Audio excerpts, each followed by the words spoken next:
اعوذ باللہ من الشیطان اللعین الرجیم بسم اللہ الرحمن الرحیم۔ اب جب وہ آیات اور روایات کی طرف رجوع کرے گا تو بعض احادیث میں یہ مطلب آیا ہے کہ یہ حالت انسان کو جہنم میں داخل کر دیتی ہے۔ السلام علیکم۔ مثلا رسول خدا صلی اللہ علیہ وآلہ وسلم سے روایت نقل ہوئی ہے کہ 6 گروہ 6 چیزوں کی وجہ سے جہنم میں داخل ہوں گے۔ 6 گروہ ہیں اور 6 چیزوں کی وجہ سے جہنم میں چلے جائیں گے۔ ان میں سے ایک گروہ وہ ہے جو صحراؤں میں اور بیابانوں میں رہنے والا شخص ہے۔ یعنی آپ دیکھیں صحراؤں میں جو افراد زندگی بسر کرتے ہیں، بیابانوں میں جو لوگ خیمے لگا کر زندگی بسر کرتے ہیں، یہ جہنم میں جائیں گے تمام افراد۔ خوب، بہت بڑی بات ہے، روایت میں ان لوگوں کو جہنمی قرار دیا گیا ہے۔ دوسرا گروہ کون سا ہے؟ وہ شہر، وہ مقامات، وہ دیہات، یعنی شہر بھی کہہ لیں یا دیہات بھی کہہ لیں، کہ جہاں عالم موجود نہیں ہے، جہاں دین کی تعلیم دینے والا شخص موجود نہیں ہے، یہ افراد بھی جہنم میں جائیں گے۔ یہ عزیزان محترم روایات کا مجموعہ ہے۔ ہمارے بعض لوگ ان روایات کو دیہاتوں پر جو ہے وہ تطبیق کرتے ہیں۔ میری نظر میں یہ بات درست نہیں ہے۔ میں روایات کا مطلب متن آپ کی خدمت میں بیان کرتا ہوں۔ قال رسول اللہ صلی اللہ علیہ وآلہ وسلم، امیر المومنین علی ابن ابی طالب سید الاوصیاء کو رسول خدا مخاطب قرار دے رہے ہیں اور ان کے سامنے فرماتے ہیں، لا تسکن الرستاق، اے علی دیہات میں سکونت اختیار نہ کرو۔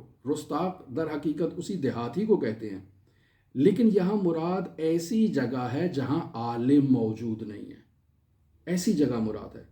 یا ایک نیم حکیم قسم کا انسان موجود ہے، حقیقت میں وہ عالم نہیں ہے، تھوڑی بہت اس نے معلومات حاصل کی ہیں۔ اب یہ رستاق ایسا شخص، ایسی جگہ جو ہے وہ دیہات بھی ہو سکتا ہے، جیسے آپ پنڈ کہتے ہیں، گاؤں کہتے ہیں، ایسی جگہ بھی ہو سکتی ہے، شہر بھی ہو سکتا ہے کہ جہاں عالم موجود نہیں ہے۔ بس حضرت فرماتے ہیں لا تسکن الرستاق، اس رستاق میں زندگی بسر مت کرو۔ کیوں؟ فإن شیوخہم جہلۃ، چونکہ وہاں کے بوڑھے جو ہیں وہ جاہل ہوتے ہیں، اور بطور معمول آپ دیکھیں ایسی جگہوں پر جو بوڑھے بوڑھے افراد ہوتے ہیں، ان سے بڑا کوئی مجتہد نہیں ہوتا ہے، ان سے بڑا کوئی عالم نہیں ہوتا ہے، وہ کسی کی بات ماننے کے لیے تیار نہیں ہوتے ہیں۔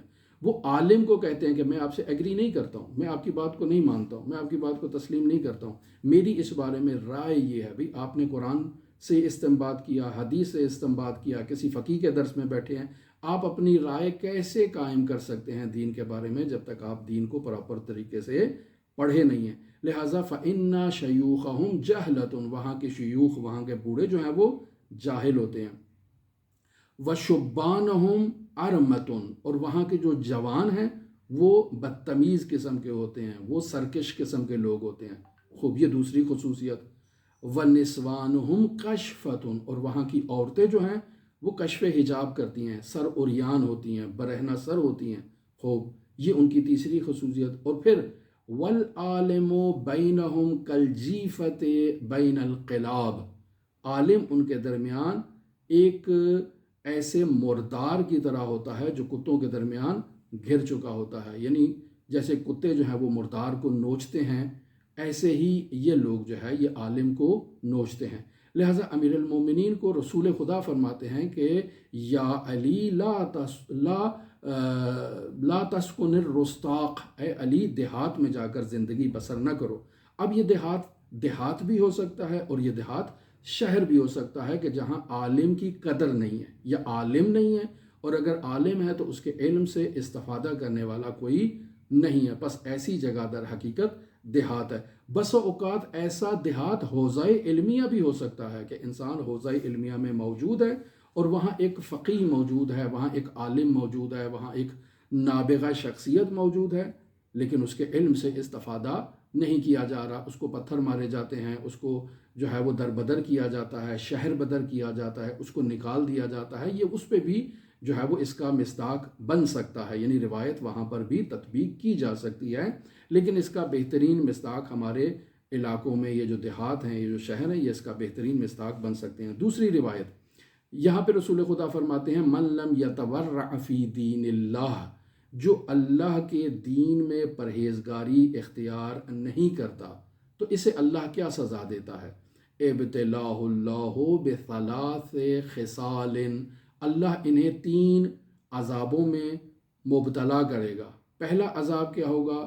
اما ان یمیتہ شابا، کہ اللہ اسے جوانی کے عالم میں موت دے دے گا۔ پس یہ تورع اختیار نہیں کر رہا ہے، دین میں پرہیزگاری اختیار نہیں کر رہا ہے، جوان ہے تو اللہ اسے جوانی کی حالت میں موت دے دے گا۔ او یوقعہ فی خدمت السلطان، اللہ اسے بادشاہ کا نوکر بنا دے گا کہ جا کر بادشاہ کا حقہ پانی بھرے، جا کر بادشاہ کی خدمت کرے، بادشاہ کی اطاعت کرے۔ او یسکنہ فی الرساتیق، یا اسے دیہات کا مقیم قرار دے دے گا۔ شہید قائد رحمۃ اللہ علیہ اپنے بیانات میں فرماتے ہیں کہ خدا اسے دیہات کا پیش نماز بنا دے گا۔ یعنی یہ بھی اس کا ایک مصداق ہے کہ عالم جو ہے وہ تورع اختیار نہیں کرتا ہے، پرہیزگاری اختیار نہیں کرتا ہے، اللہ اسے ایسی میری نظر میں شہر یا دیہات کا جو ہے وہ پیش نماز بنا دے گا کہ جہاں کے لوگ جو ہے وہ اس کی اطاعت نہیں کرتے ہیں، جہاں کے جوان اس کے آگے سرکشی کرتے ہیں، جہاں کی خواتین بے حجاب ہیں، جہاں در حقیقت یہ عالم ایک جیفا کی مانند ہے کتوں کے درمیان، جو پہلی روایت میں بیان ہوا۔ تیسری روایت یہاں پر ہے ستۃ یدخلون النار قبل الحساب بستۃ، 6 افراد اور 6 گروہ ایسے ہیں کہ جو 6 وجوہات کی وجہ سے جہنم میں داخل کر دیے جائیں گے۔ ان میں سے ایک گروہ کون سا ہے؟ اہل الرساتیق بالجہالت، یعنی دیہات کے لوگ جہالت کی وجہ سے جہنم میں داخل کر دیا جائیں گے۔ پس یہاں ہم یہی بیان کر رہے ہیں کہ جب عالم کی قدر نہ کی جائے، عالم کے علم سے استفادہ نہ کیا جائے، تو اب ایسی جگہ اگر شہر ہے تو بھی جو ہے وہ دیہات کا مصداق ہے، اور اگر دیہات ہے تو بھی یہ جگہ دیہات ہی کا مصداق قرار پائے گی۔ اب تیسرا مرحلہ جسے مرحوم ملا احمد نراقی بیان کر رہے ہیں کہ اس جہل بسیط کی کیفیت کو برطرف کرنے کے لیے تیسرا راستہ کون سا اپنایا جائے؟ فرماتے ہیں کہ جب انسان نے آیات و روایات پر تتبع کر لی تو انسان کو چاہیے کہ وہ علم کی شرافت، علم کی فضیلت، علم کی اہمیت کو غور کرے، چونکہ بہت سی روایات میں علم کی فضیلت کو بیان کیا گیا ہے۔